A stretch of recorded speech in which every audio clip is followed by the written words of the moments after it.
Hello, my name is Allie Gettinger. I'm the Education Director at Jewish Museum Milwaukee, and I am here for our conversation starter today with Judith Rosenbaum from the CEO of the Jewish Women's Archive. And we are really excited to tell this story as we're looking at archives this week and how they tell stories that maybe weren't recorded, that didn't follow that kind of great man, big moment in history sort of moment, and how they continue to change our view of history. So, Judith, can you tell us a little bit about the Jewish Women's Archive and its origin and what you guys do? Absolutely, and thanks so much for having me today on this little video. So the Jewish Women's Archive was founded almost 25 years ago in 1996, really in the early days of the internet, and we were founded as a digital archive. So we're unlike most archives, most traditional archives, in that we don't have a physical collection. Our whole archive is online and available on or most of it's available on our website, jwa.org.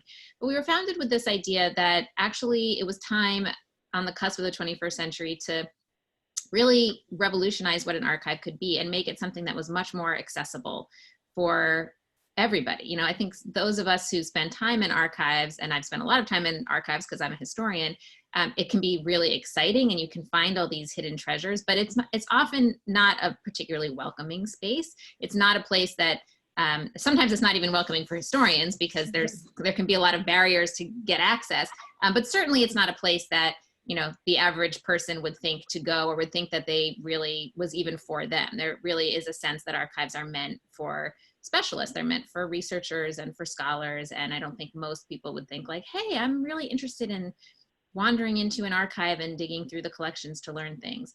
But we really had the sense that history is most powerful when it is democratic and when people understand that it belongs to everybody and it is comprised of all of our stories.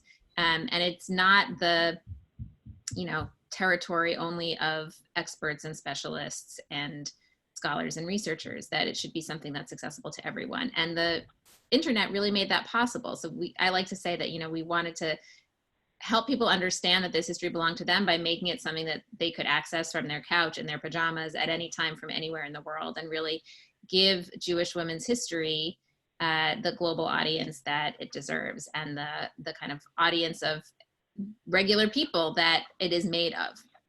You're like a Cassandra for coronavirus moment, because this question of that many museums are facing right now of how we make our collections accessible is something that you guys have always done.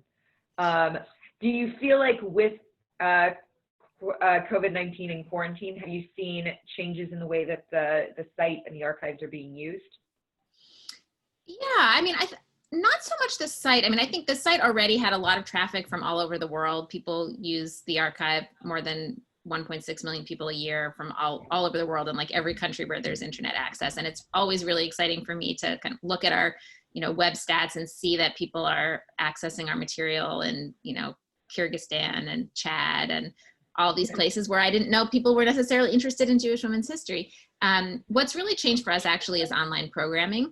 We've always done some online programming and some in-person programming, but since we are a national, or actually really a kind of global organization, we couldn't, but we're small, we couldn't be on the ground in every place. And there were certain kinds of programs that people, I think until Corona, really felt were the kinds of things you'd want to do more in person than online. And now this experience of everybody being, on Zoom all the time has kind of blown that open. And so we've been offering all kinds of online programming every week. We've been doing a quarantine book club.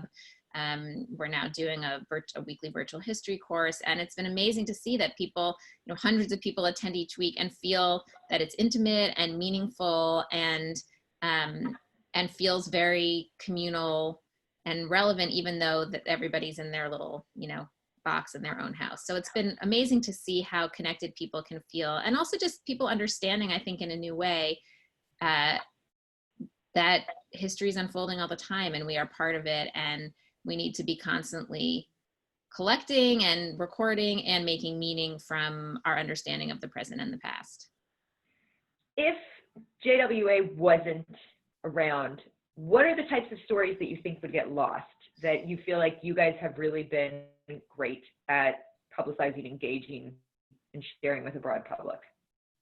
So I think it's just that, there are a lot of stories that we tell and that the Jewish community tells that in the past were told without women's voices included. Like, for example, stories of Jews and social justice. JWA several years ago did a curriculum on Jews and social justice, focusing on the civil rights movement and the labor movement. And until that point, and still occasionally this happens, but there's much less of a likelihood of it happening if people are doing their homework, because our materials are so easy to find. People might tell the story of Jews in the civil rights movement and not ever mention a woman. And now there's really no way to do that, because we have great SEO. And if you Google, Jews and civil rights, you'll come up with some of the material on our site. So you have to really be looking to exclude women, I think, at this point to do that. We also do a lot of work with teens, and we run a fellowship called the Rising Voices Fellowship. And so we are able to amplify a lot of the teen voices, which I think are really important to be listening to as well. So making sure that those are part of the conversation and are shaping the kinds of conversations that we're having these days. So both historically and in terms of contemporary voices, we just make it impossible for people to ignore Jewish women as part of the conversation. Is there a collecting bent or kind of protocol? I know you have a collecting protocol in terms of you're looking for digital art objects and things like that. What are the sorts of things that you're soliciting at this point? Right now, we're really focusing on oral history. We put out a new story collecting app in the fall called Story Aperture, which is really designed for people to be able to do short thematic interviews or record themselves and submit them to JWA. So they get uploaded to the back end of our site. They don't immediately become public, but then we can curate from them. So we'd been doing oral history actually since our founding, and we had done a lot of work where we'd gone into communities and collected stories of different kinds. But we obviously knew we weren't going to be able to do a comprehensive job of collecting Jewish women's stories, and we wanted to engage the public as our partner in being able to do that. So we had years ago put out an amazing oral history guide, which a lot of people used, but some people found it kind of intimidating, to sort of where do you begin, and it can feel overwhelming to think about taking someone's life history. So we were really trying to figure out, how do you both kind of lower the barrier to people actually engaging in oral history, and also how do we make sure that when people are doing it, we're actually collecting it back so that they're helping to build the larger record, and also so we don't end up with the problem that so many of us are familiar with, where you interview someone and then it's on a cassette in your attic, but you no longer even have the cassette player that you could use to to listen to it. So we've been doing some of that work, and that's really been one of the focuses of our work. And then often our collecting will kind of come up around particular projects. So about 15 years ago, we did a big project on Jewish women and feminism, and we did a big collecting around that. And, we did a big project after Hurricane Katrina, and did a lot of collecting around the Jewish community and Katrina. So, there will be different topics that come up that are sort of timely, but the Story Aperture app makes it possible for us to be collecting stories on a number of different topics at the same time, working with different partners. So we have a collection, we have a set of questions and story prompts right now on the quarantine experience, and we're partnering with various organizations to get that out so that we can be documenting those stories right now as well. Yeah, no, I think we're all in that place where we're clearly in a moment in history that everyone's going to circle back to. How do we as organizations continue to collect those stories and then share those stories? And it's an amazing thing to be in a real-time actual collection space that I had not anticipated. Yeah, and I think a lot about the relationship between what we share and then what we collect, and being able to do both. So, sometimes we really try to offer multiple ways for people to connect to different kinds of stories. So, for example, one that's relevant right now, we just put out yesterday a new podcast episode about the current Black Lives Matter protests, and there are interviews with Jewish women of color. And at the same time, we also have a question set on race in the Jewish community, and are collecting stories of people's experiences. So, we want to be able to do both, to amplify voices and then also to be putting out an invitation to collect more voices. And your podcast is once a month, once a week? It comes out, we do it seasonally, and within a season, it usually comes out about every 2 weeks. So it's called Can We Right, Talk? it's called Shall We Talk? Can We Talk? Can We Talk? It's called Can We Talk? And we're just wrapping up our spring season. We have a couple more episodes to go this spring. But we have lots of back episodes, so check it out. It's yeah, fun. No, some of them are really fun. Some of them are, you're going to cry. It's a really good way of taking and making kind of different sources and pulling them together in a really interesting, interactive way. Before we go, I just want to know, in your years of collecting and being part of Jewish Women's Archive, what is, and I know they're all your favorites, but what is kind of the favorite story, the one that you go back to? What's the, I know it's like asking you which is your favorite child. Yeah, that is a really, really tough one. I think one of my favorites still, and I used to use this in teaching all the time, but so it comes to mind, is a piece that's from our exhibit on Emma Goldman, and it's an advertisement for a Yom Kippur picnic.